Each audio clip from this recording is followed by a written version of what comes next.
નમસ્કાર, વેધર એનાલિસિસમાં આપની સાથે હું છું સેજલ. કાગડોળે રાહ જોવાઈ રહી છે ગુજરાતની અંદર, ખાસ કરીને એવા જિલ્લાઓમાં કે જ્યાં બહુ જ સારો વરસાદ નથી પડ્યો અથવા તો જ્યાં વાવણી લાયક વરસાદ પણ નથી પડ્યો. એ વિસ્તારોની અંદર હવે રાહ જોવાઈ રહી છે કે વરસાદ ક્યારે આવશે, મેઘરાજા ક્યારે પધરામણી કરશે. હવામાન વિભાગ છે એ સમયાંતરે ચોમાસાને લઈને પૂર્વાનુમાન જાહેર કરતું હોય છે. 2 સપ્તાહનું પૂર્વાનુમાન એનું સામે આવ્યું છે. વરસાદની પરિસ્થિતિ શું છે, હવે પછીની આગાહીઓ શું છે, એના વિશે વાત કરવી છે. સૌથી પહેલાં મારી પાછળ તમે સેટેલાઇટ તસવીર જોઈ રહ્યા છો.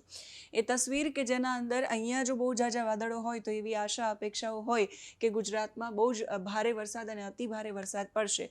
પણ આ પરિસ્થિતિ બદલાઈ ગઈ. એનું કારણ છે એ જે ટાઇફૂન આવ્યું, સુપર ટાઇફૂન 22, એના લીધે જે અહીંયા જે ભેજ હતો એ ભેજ બધો જ આ તરફ ખેંચાઈ ગયો બંગાળની ખાડીમાંથી. અને અહીંયા જે ટાઇફૂન છે એ ચીનમાં લેન્ડફોલ થયું અને પછી એ જગ્યાએ વિનાશ આવ્યો. ભેજવાળા પવનો છે બધા જ ખેંચાઈ ગયા. મોન્સૂન ટ્રફ છે એ હવે અહીંયા પહાડોમાં આવી ગઈ. એટલે ઉત્તર પૂર્વના જે રાજ્યો છે એ બાજુ તમે વાદળા જોઈ રહ્યા છો, એ બાજુ વરસાદ પડી રહ્યો છે. આ જે આખો વિસ્તાર છે એ કોરો ધાકોર છે. મુંબઈ, મહારાષ્ટ્ર, કોંકણ, ગોવાના વિસ્તારો છે ત્યાં પણ વરસાદનું જોર હવે ઘટી ગયું છે.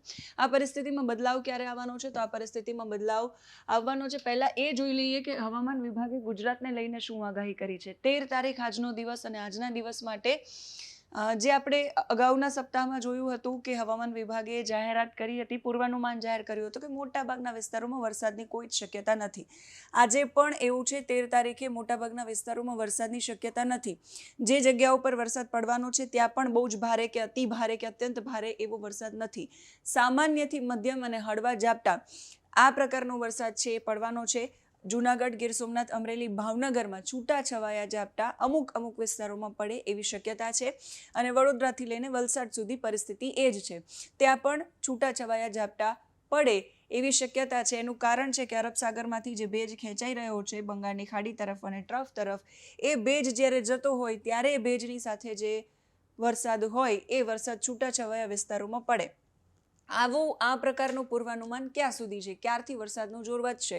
આજે સૌરાષ્ટ્રના મોટાભાગના વિસ્તારો, કચ્છમાં નથી, ઉત્તર ગુજરાત, મધ્ય ગુજરાતમાં નથી, વડોદરાથી લઈને વલસાડ સુધી ઝાપટા પડે એવી શક્યતા છે.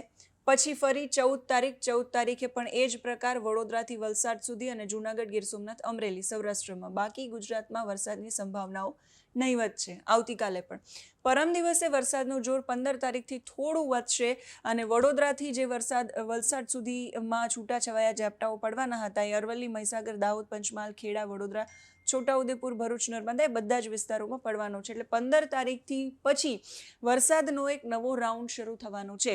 આ જે નવો રાઉન્ડ છે 15 તારીખથી 20 તારીખ સુધીનો, એ સપ્તાહનો જે રાઉન્ડ છે એમાં પણ જે અગાઉ પડ્યો જૂનાગઢ, કેશોદ, માંગરોળ કે સુરત કે નવસારી, વલસાડ એ વિસ્તારોમાં જે પડ્યો એ પ્રકારનો વરસાદ નહીં હોય.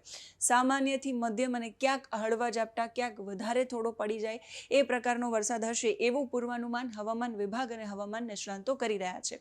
એટલે અરવલ્લી, મહીસાગર, દાહોદ જેવા વિસ્તારોમાં છૂટાછવાયા ઝાપટા 15 તારીખથી પડશે. જૂનાગઢ, અમરેલી, ગીર સોમનાથ અને ભાવનગર અને પોરબંદર આ જે વિસ્તાર છે ત્યાં વરસાદ પડશે. આજે સૌરાષ્ટ્રના દેવભૂમિ, દ્વારકા, મોરબી છે, જામનગર છે, સુરેન્દ્રનગર છે, પોરબંદર છે, એ બધા વિસ્તારો વરસાદ માટે રાહ જોઈ રહ્યા છે. સેમ કચ્છ, વાવ, થરાદ, બનાસકાંઠા, પાટણ એ બધા જ વિસ્તારોમાં પણ એ જ પ્રકારની પરિસ્થિતિ છે. ધીમે ધીમે પછી વરસાદનું જોર વધશે. 16 તારીખથી સાબરકાંઠા, ગાંધીનગર, ખેડા, અરવલ્લી, મહીસાગર, અમદાવાદ, આણંદ એ બધા જ વિસ્તારોમાં 16 તારીખથી લઈ અને 20 તારીખ સુધીનો આ રાઉન્ડ છે. એટલે 16 તારીખથી વરસાદ છે ધીમે ધીમે વધશે. હજુ કોઈ વોર્નિંગ કે કોઈ અલર્ટ કે કોઈ કલરમાં પણ બદલાવ હવામાન વિભાગે આપ્યો નથી. એટલે સૌરાષ્ટ્રના પણ મોરબી, ભાવનગરને છોડીને 16 તારીખે દેવભૂમિ, દ્વારકા, પોરબંદરથી લઈ અને છેક ભાવનગર, સુરેન્દ્રનગર, બોટાદ અને રાજકોટ સુધી બધા જ વિસ્તારોમાં છૂટાછવાયા ઝાપટા, હળવોથી મધ્યમ વરસાદ પડે એવી આગાહી છે. 17 તારીખ માટે પણ જે 16 તારીખ માટેનું પૂર્વાનુમાન છે સેમ એ જ 17 તારીખ માટે સાબરકાંઠાથી લઈ વલસાડ સુધી, અહીંયા ગાંધીનગર, અમદાવાદ અને સૌરાષ્ટ્રમાં જામનગર, મોરબીને છોડીને બાકી બધા જ વિસ્તારોમાં છૂટાછવાયા ઝાપટા અમુક સ્થળોએ પડે એ પ્રકારની શક્યતા છે. 18 તારીખ માટે પણ એ જ પૂર્વાનુમાન છે. 15 તારીખથી લઈ અને 20 તારીખ સુધીનો જે સમયગાળો છે એ સમયગાળા દરમિયાન છૂટાછવાયા ઝાપટા, ક્યાંક સામાન્યથી મધ્યમ વરસાદ પડી જાય એ પ્રકારની શક્યતા છે. હવે એ જોઈએ કે હવામાન વિભાગે જે પૂર્વાનુમાન જાહેર કર્યું છે 2 સપ્તાહનું પૂર્વાનુમાન જાહેર કર્યું છે. આમ તો હવામાન નિષ્ણાંતો એવું કહી રહ્યા છે કે આ જે મહિનો ચાલી રહ્યો છે જુલાઈ, એના અંતમાં એટલે 25થી લઈને પછીનો જે સમયગાળો છે એ અંતનું જે સપ્તાહ છે એ સપ્તાહમાં ભારે વરસાદ પડે એવી શક્યતા છે. અને એ સપ્તાહમાં ભારે વરસાદ પડશે એટલે જે વિસ્તારો રાહ જોઈ રહ્યા છે વરસાદ માટે ત્યાં પણ વરસાદ પડશે અને સારો વરસાદ પડશે એવી શક્યતાઓ અત્યારે વ્યક્ત કરવામાં આવી રહી છે.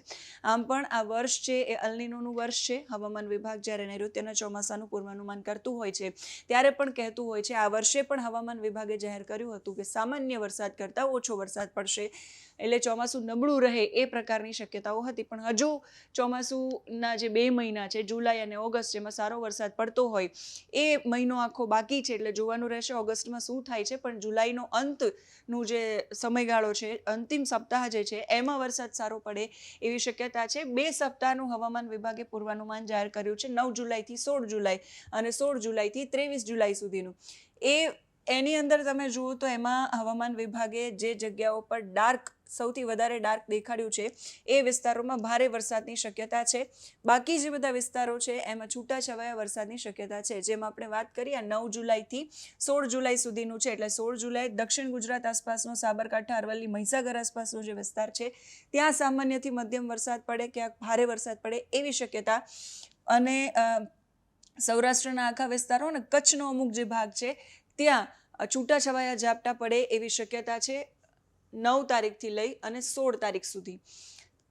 પછીનું જે પૂર્વાનુમાન છે પછીના અઠવાડિયાનું 16 તારીખથી 23 તારીખ સુધીનું, એમાં દક્ષિણ ગુજરાત છે ત્યાં ભારેથી અતિભારે વરસાદ પડવાની સંભાવનાઓ. ત્યાર પછી મધ્ય ગુજરાત, વડોદરા આસપાસનો જે વિસ્તાર છે ત્યાં સામાન્ય વરસાદ અને પછી ઓલ ઓવર ગુજરાતની અંદર સામાન્ય વરસાદ પડવાની સંભાવના હવામાન વિભાગે વ્યક્ત કરી છે. સમયાંતરે આ 2 અઠવાડિયાનું કે આગળ પૂર્વાનુમાન હવામાન વિભાગ જાહેર કરતું હોય છે આમાં પણ પરિવર્તન થવાની શક્યતાઓ છે.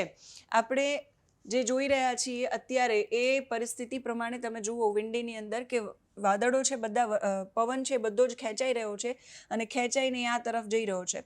સંભાવનાઓ એવી વ્યક્ત કરવામાં આવી રહી છે કે બંગાળની ખાડીની અંદર કે અરબ સાગરની અંદર 15 તારીખ પછી 16 તારીખ પછીનો જે રાઉન્ડ છે એની અંદર 20 તારીખ પછીનો એક સમયગાળો છે કે જ્યાં સિસ્ટમ સક્રિય થાય અને થાય તો પછી સારો વરસાદ છે ગુજરાતની અંદર પડે. હાલ પૂરતી એવી કોઈ શક્યતાઓ અત્યારે નથી પણ એવી સંભાવનાઓ વ્યક્ત કરવામાં આવી રહી છે કે એવું બની શકે છે. આ વાવાઝોડું અત્યારે અહીંયા 22 જે છે સુપર ટાઇફૂન એ અહીંયા લેન્ડ થઈ ગયું છે અને અત્યારે હજુ તમે જોઈ શકો છો પવનની સ્પીડ છે એ વધી છે, પવનની ગતિ વધી છે અને આખું કોરું ધાકોર થઈ ગયું છે. મુંબઈ, મહારાષ્ટ્રના વિસ્તારોમાં પણ તમે જોઈ શકો છો ત્યાં પણ એટલો બધો વરસાદ નથી. છૂટાછવાયા ઝાપટા ક્યાંક ક્યાંક દેખાઈ રહ્યા છે. જે વરસાદ છે પડી રહ્યો છે ઉત્તર પૂર્વના રાજ્યો છે ત્યાં પડી રહ્યો છે, બધી તરફ પડી રહ્યો છે અને ભેજવાળા પવનો છે બધાય ખેંચાઈ રહ્યા છે. આ તરફ કોઈ સિસ્ટમ સક્રિય થાય અને એ આ બાજુ આવે તો વરસાદ છે એ સૌથી વધારે સારો પડે અને સારો વરસાદ પડે, ભારે વરસાદ પડે, અતિ ભારે વરસાદ પડે એવી શક્યતાઓ છે. હાલ મોન્સૂન ટ્રફ હતું અહીંયા પહાડોમાં જતું રહ્યું છે, અહીંયા ઓફશોર ટ્રફ છે એ આગામી દિવસોમાં ફરી એકવાર સક્રિય થાય અને પછી ગુજરાતની અંદર વરસાદ પડે એવી સંભાવનાઓ છે. હાલ પૂરતી વરસાદની સંભાવનાઓ આ 2-3 દિવસની અંદર નથી. 16 તારીખ પછી ગુજરાતની અંદર વરસાદનો એક રાઉન્ડ શરૂ થશે પણ એ અતિ ભારે વરસાદ કે ભારે વરસાદ હોય એવો નહીં હોય. સામાન્યથી મધ્યમ વરસાદ સુધી ક્યાંક હળવા ઝાપટા પડે એ પ્રકારનો વરસાદ પડશે. પછીનું જે જુલાઈનું અંતનું સપ્તાહ છે જે 25 તારીખથી લઈ અને પછીના જે 5 દિવસ છે એ દિવસોની અંદર ભારે વરસાદ કે અતિ ભારે વરસાદ પડે એવી સંભાવનાઓ અત્યારે વ્યક્ત કરવામાં આવી રહી છે. જે પણ સંભાવનાઓ, જે પણ આશા અપેક્ષા વ્યક્ત કરવામાં આવી રહી છે તમામ હવામાનને લઈને પૂર્વાનુમાન છે. આપણે દરિયા કિનારાના આસપાસના વિસ્તારોમાં છીએ, દક્ષિણ ગુજરાત અને સૌરાષ્ટ્રના વિસ્તારો, એટલે ત્યાં જે દરિયાની અંદર પરિવર્તન આવે વાતાવરણની અંદર એ પ્રમાણે પછીથી પૂર્વાનુમાન છે ફરી પાછા નવા જાહેર થાય. તમારા ગામ વિસ્તાર અને જિલ્લામાં અત્યારે માહોલ કેવો છે કમેન્ટમાં તમે લખી શકો છો. હવામાન વિભાગ જે અપડેટ આપતું રહેશે સતત તમારા સુધી પહોંચાડતા રહીશું. અત્યારે આ વિડીયોમાં બસ આટલું જ. નમસ્કાર.